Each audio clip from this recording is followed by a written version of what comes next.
You know, you've experienced quite a bit. I mean, you've grew up in Australia, went to school there, trained in the UK, went back to the UK, came out to Hong Kong, Asia. You traveled all over the world. I mean, you must have seen a lot of spine specialists, researchers, you know, throughout your time. I mean, who left probably the biggest impression on you? Oh God, I was hoping you wouldn't ask that. I think I'd have to say Hodgson was a huge influence in my life. I mean, for sheer, and for his efforts, I think through those early years, through those 50s here, Hoddy battling with serious multiplications of TB spine, I think that was a very tough time, and I think he was a great influence on my life. For a one-off amazing contributor, I'd probably have to say Alan Dwyer, you know. I mean, the man had never done any scoliosis work. He'd never really left Australia other than, I think, some service at the Second War in New Guinea. He had all those ideas about, I mean, you know, how he came about that. And of course, with any good idea, when it's explained to you, you think, oh, of course that's right. Yeah, now, Alan established that when you take discs out, you're freeing up the spine, like you're taking out great wedges of the spine with these discs, and it just allows the bones to sort of flop together, like a sort of neck piece. You know, they sort of all flop together.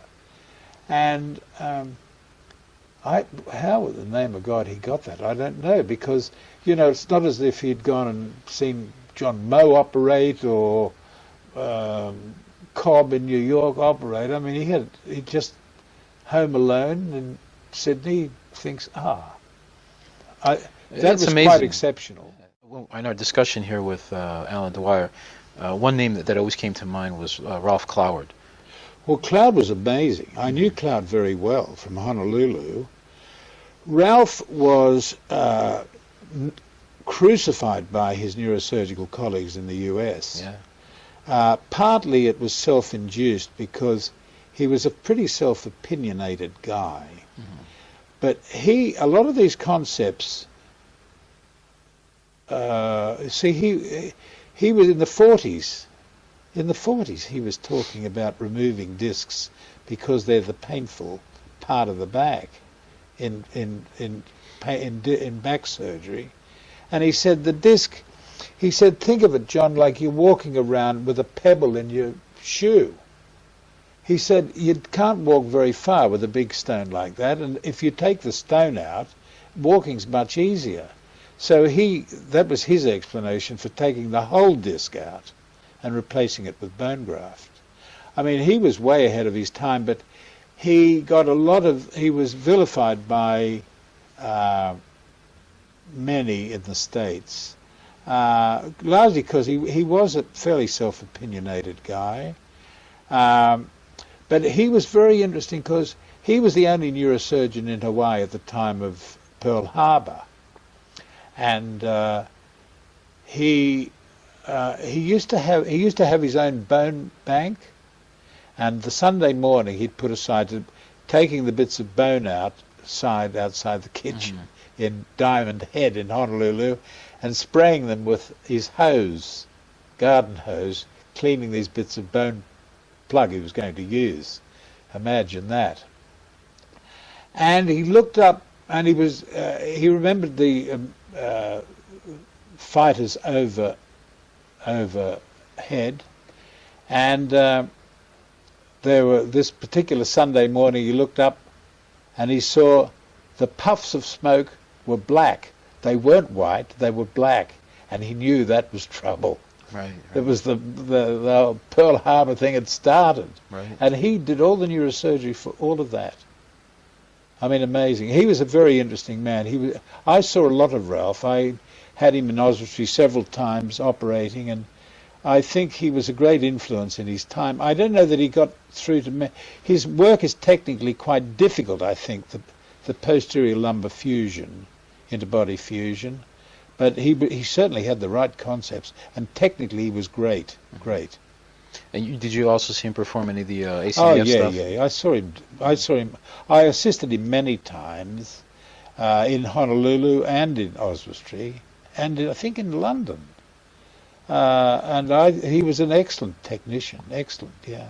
I know he also had a musical side to him. He used to play in an orchestra. He used to play in in the hotel orchestra in Honolulu. Oh, With clarinet or something. Really? Yeah. In the band, hotel band. Interesting. Hotel orchestra, yeah. Leon Wiltse.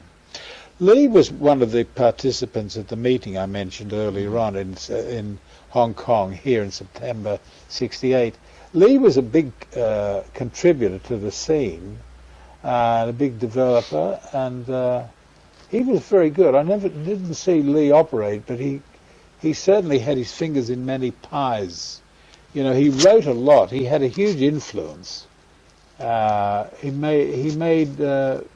was a big contributor in the American, probably international scene, I would say. Yeah. I see. Yeah. I see. Dr. LaRocca. Henry, I knew. He was over here. He visited us here in, I think, '73. Henry was a wild boy from New Orleans. Mm-hmm. He was an interesting guy, actually. He had a good mind. He was first editor of the journal Spine, and was a big worker. Thought he could work, get through the cases. Spent some time with Ian McNabb in Toronto, so he had a very good pedigree, and he was a big contributor. And sadly, we lost him early on. Farfan, Dr. Farfan. Harry was a very good friend from Montreal. He was one of the great thinkers of mechanical function and structure of the back. His work on the mechanical disorders of the back, Lumbar Spine, is a unique publication. His work on the rotational instability was, he was in a league of his own, really. Harry was terrific. And he was a big force in the founding of the Lumbar Spine Society, and I think its first president. Alf Nachemson. Alf I spent a year with in Gothenburg. Alf was his own.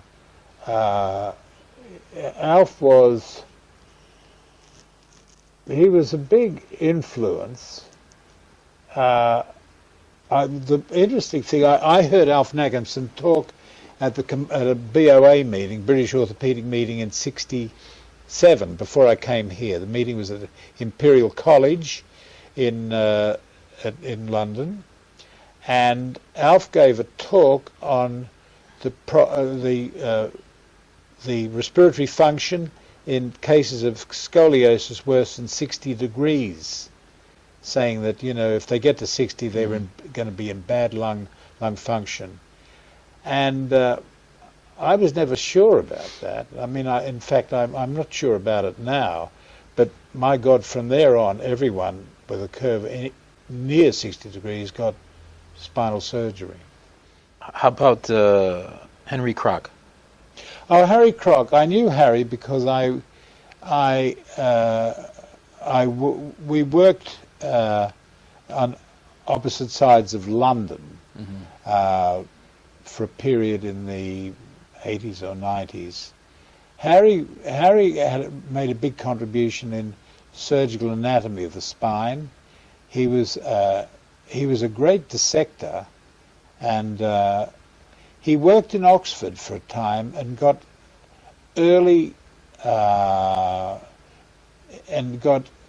ideas from Trueta, who was doing a lot of vascular injections, and Harry brought those techniques back to Melbourne and developed them further. I see. Well, speaking of Australia now, how about Dr. Ron Beetham? Ron was a good man. He was in Ballarat, so I knew Ron very well. Ballarat was the place I first got fired up about backs, about doing spines. And Ron, I tell you, Ron, the first day I was in Ballarat, Ron had a background in general surgery, so he was very adept at handling vascular tissues. But Ron had been ill with a hepatitis thing and was back operating the day I arrived in Ballarat, and I was there for 3 months. But the first day I was there, he did 3 anterior lumbar fusions one afternoon. Oh God, I mean, that was a huge influence on me. I mean, not to go and do them, but I mean, I'd never seen this operation. I mean, I didn't know anterior lumbar surgery existed. Mm-hmm. This is 1966. And Ron was dealing with a backlog because he'd been away for months. But he had a lot of very grateful people around him there. There were a lot of big, strong farmers with bad backs around Ballarat. And Ron was a good surgeon. But he became more involved with Asian orthopaedics, did he not? Or trying to think what, or WHO? Or... I know he was very instrumental with getting a lot of people together following your initial spine symposium in Hong Kong. Yeah. Well, he did do that. We had a meeting in Ballarat in 1970. Ron was convener of that. Ron was a very keen backman and a very important man in the early days of the Lumbar Spine Society. And I think he tried to organize a meeting in Greece, was it? In Kos, and Look, then that I was lost rescheduled? track of that. I didn't know that, Dino. No, I didn't know. Right. No.